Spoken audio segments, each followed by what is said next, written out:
ನಿನ್ನೆ ಯೂನಿಯನ್ ಜಿಮ್ಖಾನಾ ಈ ಜಾಗೆಯಲ್ಲಿ ಒಂದು ಪಿಸ್ತೂಲಿಂದ ಫೈರ್ ಮಾಡೋದು ಘಟನೆ ಆಗಿದೆ. ಈ ವಿಚಾರದಲ್ಲಿ ಕ್ಯಾಂಪ್ ಪೊಲೀಸ್ ಠಾಣೆಯಲ್ಲಿ 2 ಪ್ರಕರಣ ನಾವು ದಾಖಲು ಮಾಡಿದ್ದೀವಿ. ಒಂದು ಪ್ರಕರಣದಲ್ಲಿ ಫಿರ್ಯಾದಿ ಇವನು ಸುರೇಶ್ ಜಾಲ್ಗಾರ್ ಅಂತ ಇದ್ದಾನೆ ಮತ್ತು ಆರೋಪಿ ಪ್ರಫುಲ್ ಪಾಟೀಲ್ ಮತ್ತು ಇತರರು ಅಂತ ಅವನು ದೂರು ನೀಡಿದ್ದಾನೆ. ಇದರಲ್ಲಿ ಅಟೆಂಪ್ಟ್ ಟು ಮರ್ಡರ್ ಮತ್ತು ಆರ್ಮ್ಸ್ ಆ್ಯಕ್ಟ್ನಲ್ಲಿ ನಾವು ಕೇಸ್ ತಗೊಂಡಿದ್ದೀವಿ. ಅದರ ಜೊತೆಗೆ ಅಲ್ಲಿಯ ಜಿಮ್ಖಾನಲ್ಲಿ ಇರೋ ಮ್ಯಾನೇಜರ್ ಕೂಡ ಈ ಜನ ಅಲ್ಲಿ ನಮ್ಮಲ್ಲಿ ಗಲಾಟೆ ಮಾಡಿದ್ದಾರೆ, ನಮ್ಮ ಪ್ರಾಪರ್ಟಿಗೆ ಡಿಸ್ಟ್ರಾಯ್ ಮಾಡಿದ್ದಾರೆ ಅಂತ ಅವರಿಂದ ಕೂಡ ಈ ಸುರೇಶ್ ಜಾಲ್ಗಾರ್, ರಾಜು ಕಡೋಲ್ಕರ್, ಇಮ್ರಾನ್ ಪಠಾನ್, ಕುಂದನ್ ಯಲ್ಲೂಲ್ಕರ್ ಇವರ ಮೇಲೆ ನಾವೊಂದು ಕೇಸ್ ತಗೊಂಡಿದ್ದೀವಿ. ಇದು ಪ್ರಾಪರ್ಟಿ ಏನಿದೆ ಇದು ಡಿಫೆನ್ಸ್ ಇಲಾಖೆದು ಪ್ರಾಪರ್ಟಿ. ಇದು ಲೀಸ್ನಲ್ಲಿ ಯೂನಿಯನ್ ಜಿಮ್ಖಾನಾಗೆ ಕೊಟ್ಟಿದ್ದಾರೆ. ಲೀಸ್ ಪೀರಿಯಡ್ ಮುಗಿದಿದೆ, ಆದರೂ ಕೂಡ ಇವರು ಆಪರೇಟ್ ಮಾಡ್ತಾ ಇದ್ದಾರೆ. ಅಲ್ಲಿ ಅವರಿಗೆ ಕ್ಲಬ್ ನಡೆಸಲಿಕ್ಕೆ ಕೂಡ ಪರ್ಮಿಷನ್ ಇಲ್ಲ, ಆದರೂ ಕೂಡ ಇದು ಮಾಡಿದ್ದಾರೆ. ಇದರ ಮೇಲೆ ನಾವು ಮುಂದಿನ ಕಾನೂನಿತ ಕ್ರಮ ತಗೊಳ್ತೀವಿ.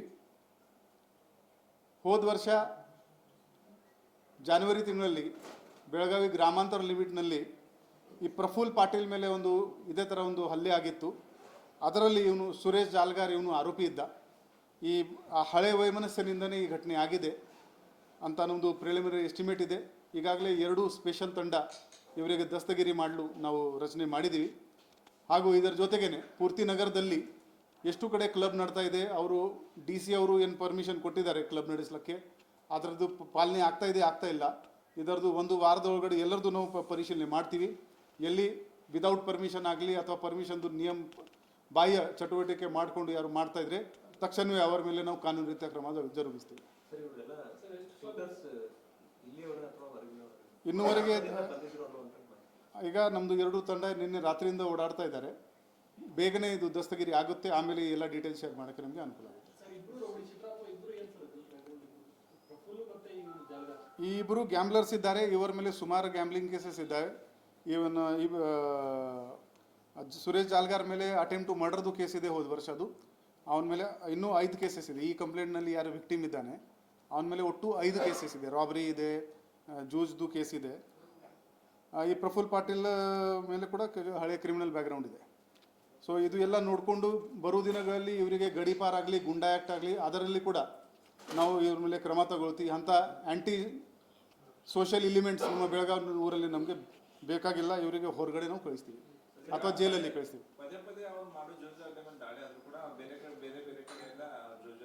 ಮಾಡ್ಕೊಂತ ಹೋಗ್ತಾರೆ ಸರ್. ಒಂದ್ ಕಡೆ ಸಿನ್ನೋಡಿ ಮಾಡ್ತಾರೆ, ಇಲ್ಲಿ ಏನಾದ್ರು ಟೈಟ್ ಆದ ಕೂಡ ಸ್ವಲ್ಪ ಮಹಾರಾಷ್ಟ್ರ ಬಾರ್ಡರ್ ಹೋಗಿ ಮಾಡೋದು. ಈ ಪ್ರಫುಲ್ ಪಾಟೀಲ್ ಬರೀ ಗ್ಯಾಮ್ಲಿಂಗ್ ಅಷ್ಟೇ ಇಲ್ಲ ಸರ್, ಮಟಕ ಸದಕ್ಕೆ ಇವನು ಇದನ್ನ ಮಾಡ್ತಾನೆ ಅನ್ನುವಂಥದ್ದು ಈ ಹಿಂದೆ ಕೂಡ ಅವೆಲ್ಲ ಪರಿಶೀಲನೆ ಮಾಡ್ತೀವಿ. ಇಲ್ಲಿವರೆಗೆ ಏನಾಗ್ತಾ ಇದೆ, ನಾವು ಇವರ ಮೇಲೆ ಕರ್ನಾಟಕ ಪೊಲೀಸ್ ಆ್ಯಕ್ಟ್ದು ಸೆಕ್ಷನ್ ಪ್ರಕಾರ ಕ್ರಮ ತಗೊಳ್ತೀವಿ. ಇವರು ಫೈನ್ ಪೇ ಮಾಡ್ತಾರೆ, ಅದರಲ್ಲಿ ಜಾಸ್ತಿ ಶಿಕ್ಷೆ ಆಗಲ್ಲ. ಇನ್ನು ಮುಂದೆ ಇವರ ಮೇಲೆ ಆರ್ಗನೈಸ್ ಕ್ರೈಮ್ದು ಸೆಕ್ಷನ್ ಹಾಕೊಂಡು ಲಾಂಗ್ ಟರ್ಮ್ ಇವರಿಗೆ ಹಿಂಡಲ್ಗ ಕಳಿಸೋದು ಪ್ರೋಗ್ರಾಮ್ ಮಾಡ್ತಾ ಇದ್ವಿ. ಅದರದ್ದು ಕೂಡ ಸೋರ್ಸ್ ಎಲ್ಲಿಂದ ತಗೊಂಡಿದ್ದಾರೆ, ಎಲ್ಲಿಂದ ಪರ್ಚೇಸ್ ಮಾಡಿದ್ರೆ ಅಲ್ಲಿವರೆಗೆ ನಾವು ಇನ್ವೆಸ್ಟಿಗೇಷನ್ ಮಾಡ್ತೀವಿ. ರೌಡಿ ಶೀಟ್ ಆಲ್ರೆಡಿ ಇರಬೇಕು ಇವ್ರದ್ದು, ನಾವು ಚೆಕ್ ಮಾಡ್ತೀವಿ ಮತ್ತು ಬಾಂಡರ್ ಕೂಡ ಮಾಡ್ತೀವಿ.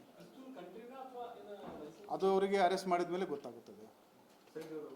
ಈ ರಾಜು ಕಡೋಲ್ಕರ್ ಆಗಿರ್ಬೋದು, ಪ್ರಫುಲ್ ಆಗಿರ್ಬೋದು, ಕೆಲವೊಂದಿಷ್ಟು ಈ ಎಲ್ಲೂರ ಕಡೆ ಭಯ್ಯ ಅಂತೇಳಿ ಒಬ್ಬ ಫೇಮಸ್ ಇದ್ದಾನೆ ಸರ್, ಅವನಾಗಿರ್ಬೋದು, ಇವರೆಲ್ಲರೂ ಕೂಡ ತಮ್ಮ ಏರಿಯಾ ಡಿವೈಡ್ ಮಾಡ್ಕೊಂಡು ಪ್ಲಾನ್ ಮಾಡ್ಕೊಂಡು ಗ್ಯಾಮ್ಲಿಂಗ್ ಆಡಿಸೋದು, ರಮ್ಮಿ ಅಂತೇಳಿ ಇದನ್ನ ಮಾಡ್ತಾರೆ, ಒಳಗಡೆ ಗ್ಯಾಮ್ಲಿಂಗ್ ಮಾಡಿಸ್ಕೊಳ್ಳೋದು, ಈ ತರ ಎಲ್ಲ ವ್ಯವಸ್ಥಿತವಾಗಿ ನಡೀತಾ ಇದೆ.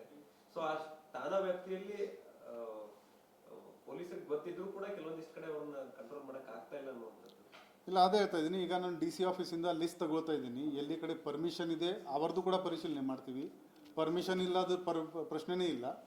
ಈಗ ಬರೋ ದಿನಗಳಲ್ಲಿ ಇದು ಎಲ್ಲ ಈ ಗ್ಯಾಮ್ಲಿಂಗ್ ಮಟ್ಕ ಏನಿದೆ ಆಲ್ರೆಡಿ ನಾವು ಹೋದ ವರ್ಷ ಎಷ್ಟು ಕೇಸ್ ಮಾಡಿದ್ದೀವಿ ಅದಕ್ಕಿಂತ ಜಾಸ್ತಿ ಕೇಸ್ ಆಲ್ರೆಡಿ ಬುಕ್ ಆಗಿದೆ. ಆದರೂ ಕೂಡ ಈ ಹೆಚ್ಚಿನ ಪ್ರಮಾಣದಲ್ಲಿ ಇವರ ಮೇಲೆ ಕ್ರಮ ತಗೊಳ್ಳೋದು ನಾವು ಶುರು ಮಾಡ್ತೀವಿ. SP ವ್ಯಾಪ್ತಿಯಲ್ಲಿರ್ತಕ್ಕಂಥ ಎಲ್ಲ ಏನು ಕ್ಲಬ್ಗಳಿವೆ ಸಂಪೂರ್ಣವಾಗಿ ಬಂದಾಗಿದೆ. ಆದರೆ ಬೆಳಗಾವಿ ನಗರದಲ್ಲಿ ಕೆಲವು ಕಡೆ ನಡೀತಾ ಇದೆ ಅನ್ನೋದು ಆರೋಪ ಇದೆ. ಏನಾದರೂ ಸೀರಿಯಸ್ ಆಯ್ತು?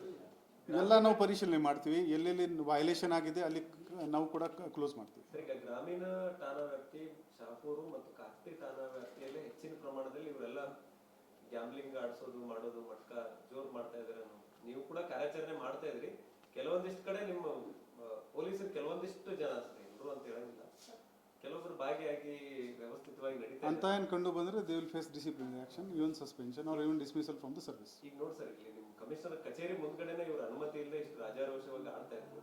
ಯಾಕೆ ಸ್ಟೇಷನ್ ಅವ್ರಿಗೆ ಗೊತ್ತಿರ್ಲಿಲ್ವಾ ಹಿಂಗೆ ಸರ್? ಅದು ಎಲ್ಲ ಪರಿಶೀಲನೆ ನಾವು ಮಾಡ್ತೀವಿ. ಇಂಥ ಟೈಮಲ್ಲಿ ನಿಮ್ಮವ್ರಿಗೂ ಸ್ವಲ್ಪ ಏನಾದರೂ ಗೊತ್ತಿದ್ದು ಸುಮ್ಮನೆ ಇದ್ರ ಅಥವಾ ಗೊತ್ತಿಲ್ಲದೆ ಇದ್ರೆ ಯಾಕೆ? ಅದು ನಾನು ಇಮಿಡಿಯೇಟ್ಲಿ ಈಗ ಎನ್ಕ್ವೈರಿ ಆರ್ಡರ್ ಮಾಡ್ತಾ ಇದ್ದೀನಿ. ಅದರಲ್ಲಿ ಯಾರು ಪಾತ್ರ ಕಂಡು ಬರುತ್ತೆ ಅವ್ರ ಮೇಲೆ ಶಿಸ್ತಿನ ಕ್ರಮ ಆಗುತ್ತೆ. ಪ್ರಫುಲ್ ಪಾಟೀಲ್ ಮೇಲೆ ನೀವು ಹಿಂದೆ ಹೇಳ್ದಂಗೆ ಅಟ್ಯಾಕ್ ಆಗಿತ್ತು ಸರ್. ಸೊ ಅದು ಅಟ್ಯಾಕ್ ಆದ್ಮೇಲೆ ಕೂಡ ಇವನು ಮತ್ತೆ ಗ್ಯಾಮ್ಲಿಂಗ್ ಸ್ಟಾರ್ಟ್ ಮಾಡ್ಕೊಂಡು ಸಿನ್ನೋಳಿ ಕಡೆ ವ್ಯವಸ್ಥಿತವಾಗಿ ಆಟ ಆಡ್ತಿದ್ದ ಅನ್ನುವಂಥದ್ದು ಇದೆ. ಎಲ್ಲ ನಾವು ಪರಿಶೀಲನೆ ಮಾಡ್ತೀವಿ, ಕ್ರಮ ತಗೋತೀವಿ.